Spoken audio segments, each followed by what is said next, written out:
Hey everybody, this is Greg with Rocky Mountain Tiny Houses. I just got finished delivering and setting up the latest tiny house for a client in Driftwood, Texas. It is on a 30-foot trailer. It's for a family of 3, possibly 4 down the line. I just wanted to go through and take a look and give you a little video tour. So I'm on the front porch right now, looking in. This is the front door we crafted from reclaimed old timber. They wanted a speakeasy. We cut this little heart in the door, and on the back side it just has a little box so you can look through, and there's a speakeasy. You have to excuse the shakiness and one-handed. I didn't have a friend to help me film. So you walk in, and sort of the living area space. You have all this built-in couch sitting space. This is a little sitting nook. You got lots of windows on either side. This the client is going to have some mattresses made and sewn to fit in here, be a little more comfortable. But for a tiny house, this is a lot of sitting space. One cool thing, this section in the middle actually pops up to make a table.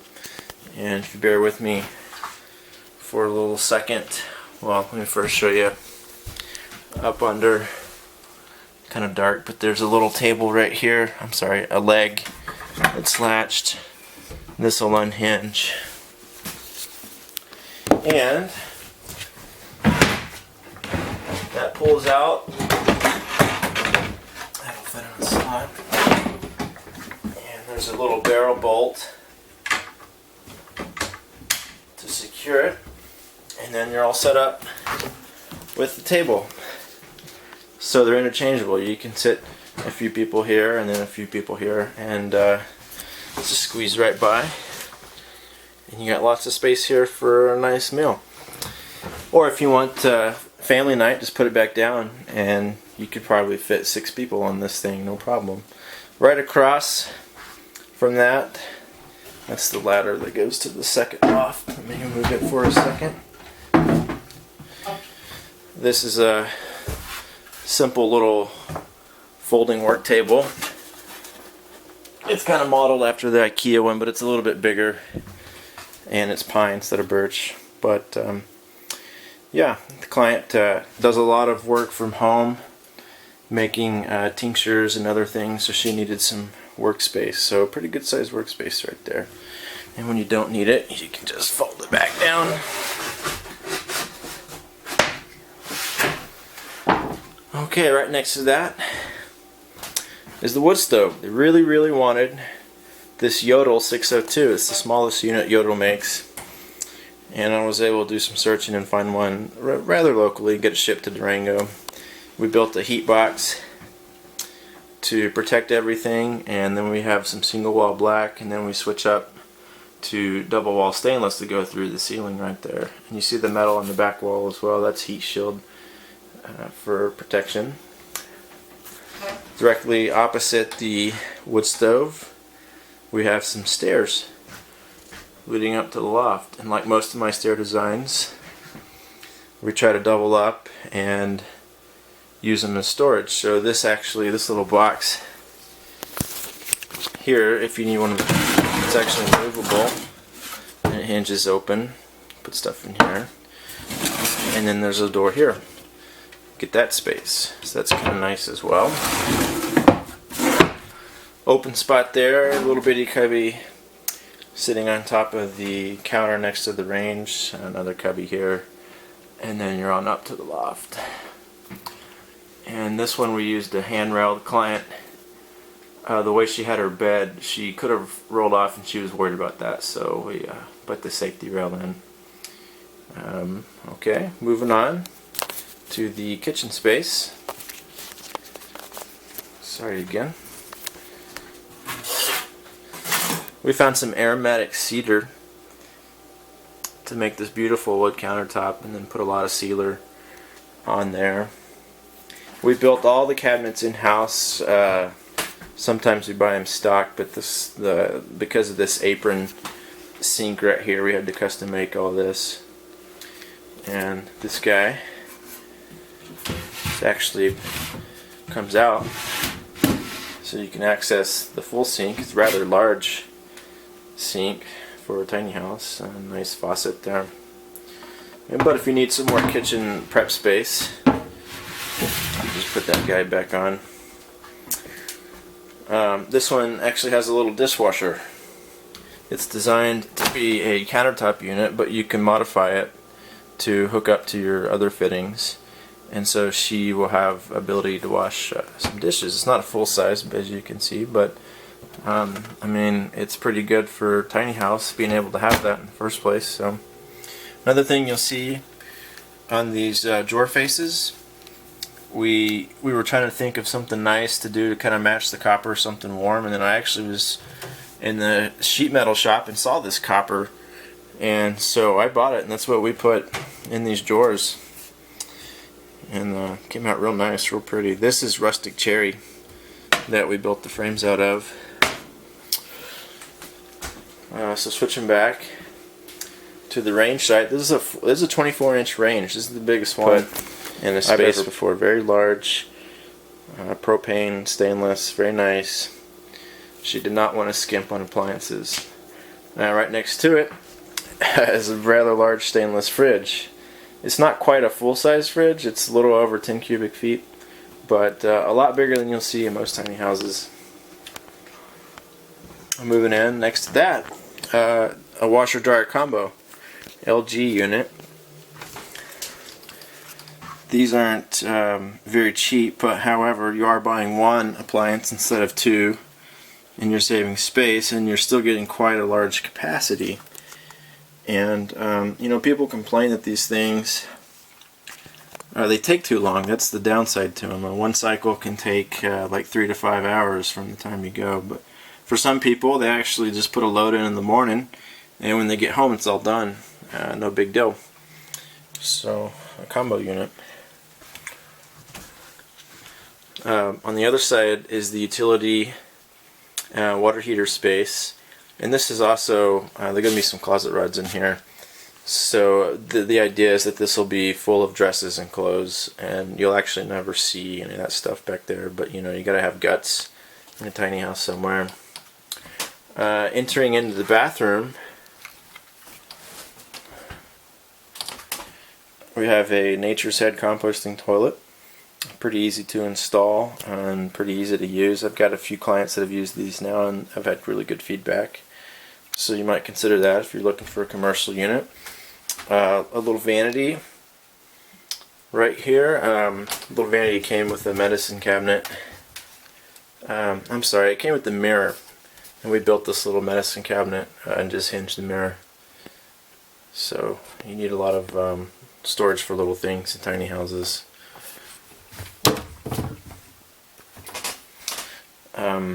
This side is actually a little mini clawfoot tub. Most people never knew these existed. They're only 44 by like 24 inches, and as you can see, it's very compact. I'm not going to get in there, but I just barely fit. It's barely big enough for a normal sized adult. If you're a little smaller, if you have kids, they're perfect. Otherwise, you might consider something a little bit larger, unless you just really like the cute factor. It can be run as a tub or a shower, and up there we have just a little one of those wand attachments, some soap and shampoo storage. A really nice view.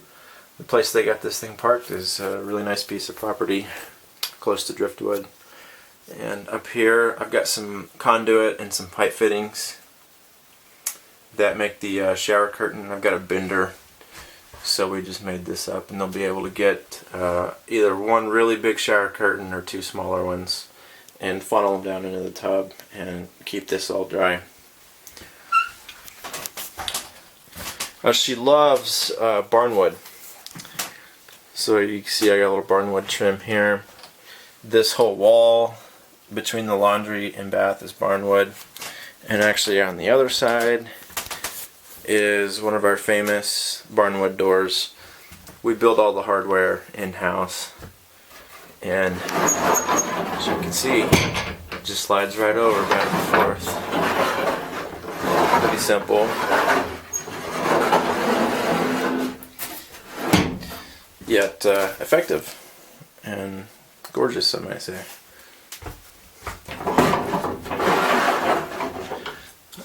I didn't have enough barnwood to build two, and this wall it had the primary material in the house. This is beetle kill blue stain pine. So the walls and the ceiling are all this stuff. It's, you know, killed and harvested and milled in Colorado, and has that lovely blue stain from the sugar and the pine when they run it through the kiln. It turns blue. So anyway, I had all that light pine, and we just made a cedar unstained barn door for that one, and it's only hinged, but it's still kind of nice. And it leads you into the back room, which is going to be the kids' room for now, and that is a Murphy bed that we built. We found some plans and got all the hardware that we needed. It actually functions pretty well. I can't set it down because the client's starting to move in. They see all these toys getting ready, but it folds down, fits a full-size bed. That up there is the fan unit for the mini split air conditioner. This house is in Texas, so it does get very warm, and the client needed some air conditioning, and these units seem to be about the best thing you can get for a tiny house. We could have put window units in, but we wanted a little bit more style. We didn't want to punch a hole through the wall, so we went with this unit up here.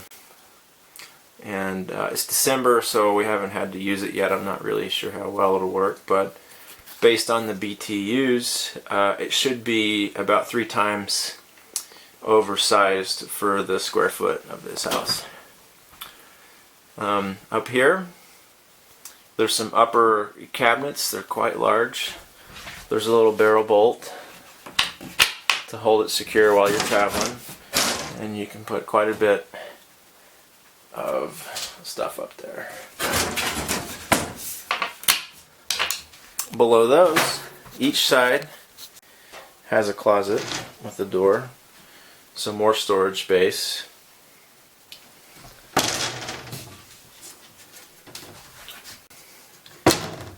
And again, we milled and built all this stuff in the shop.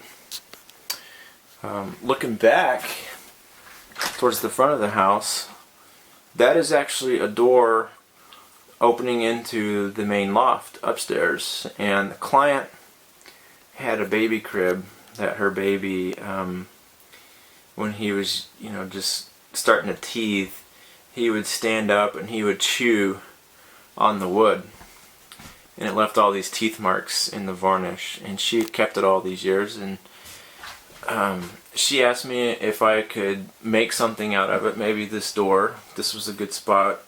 It was open when we delivered it, and she kind of wanted it closed for some privacy.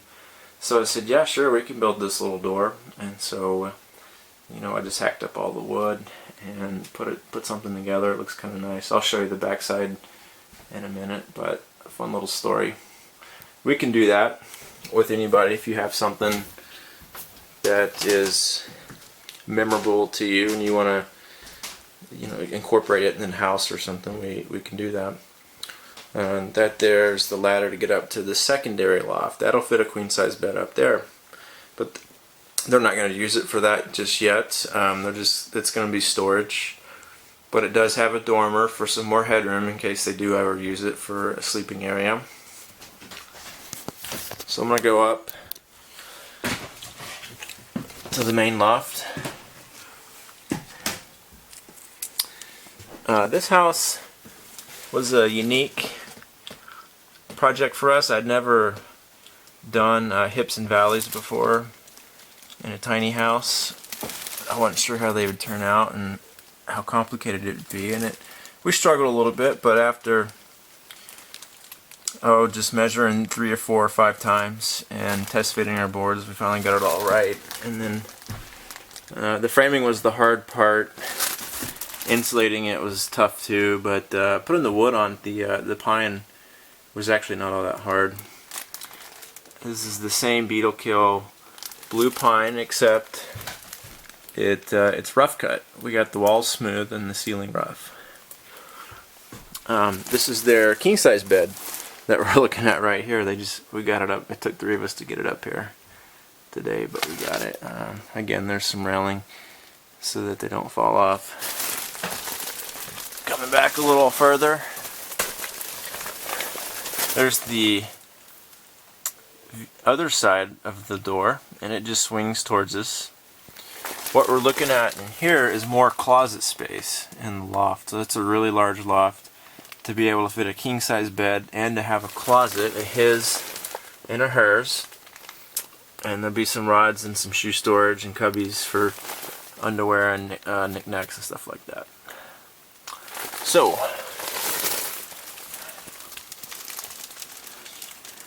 that's a view of the other loft. So you see we got a ceiling fan. I found a really good source for these mini fans. They fit the space well and they work well. And they're pretty efficient as well.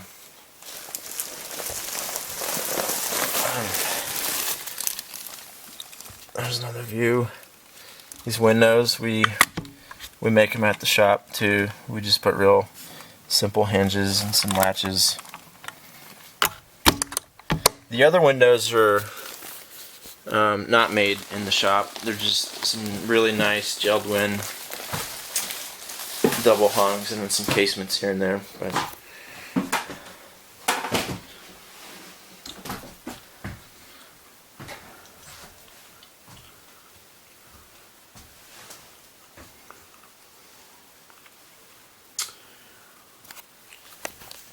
well, okay, that is this new 30-foot house in Texas. I hope you enjoyed the tour. Stay tuned for more. Thanks.